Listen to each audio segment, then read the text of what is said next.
What would actually happen if Kim Jong-un tried sending a nuke to the US? Assuming that they could launch one that would actually make it to the US, which currently they cannot, their rockets can barely even get off the launch pad reliably. It would almost certainly be intercepted by Aegis missiles from our ships in the Pacific before it ever hit land, especially if he only sent one. What happens after that would likely not involve us nuking NK, but it would probably involve a significant military response. 2. I don't think UPS takes shipments from North Korea. Can't think of any other way they'd get a nuke to the US reliably. 3. As in just a single warhead, the US military would detect any kind of missile launch immediately, possibly before it even left the ground if they can monitor the launch site with infrared cameras on spy satellites.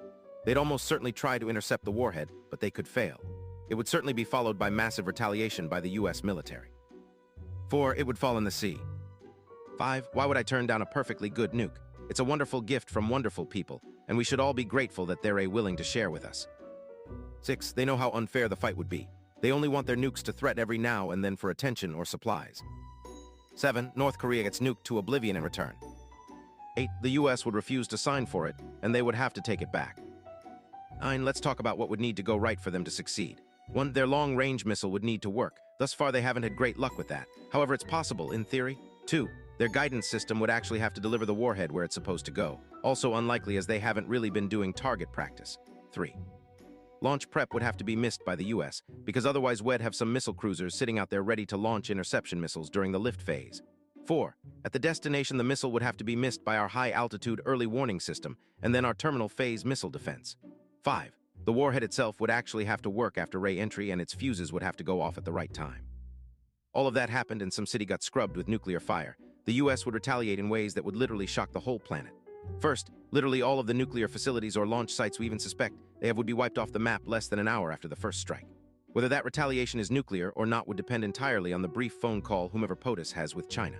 Depending on the outcome of that call, it's also possible that we'd be in mad territory. We won't cover that.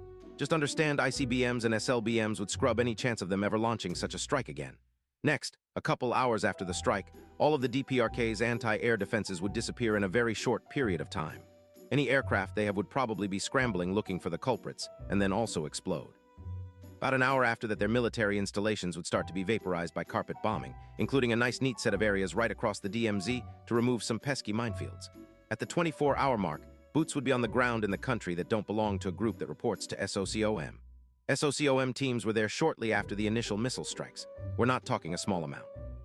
No, C-17S and C-5S flying into Seoul all night bolstered the already massive force. The advance is swift and covered with close air support. Essentially, imagine what happened with Operation Iraqi Freedom, but imagine it happening at 5 times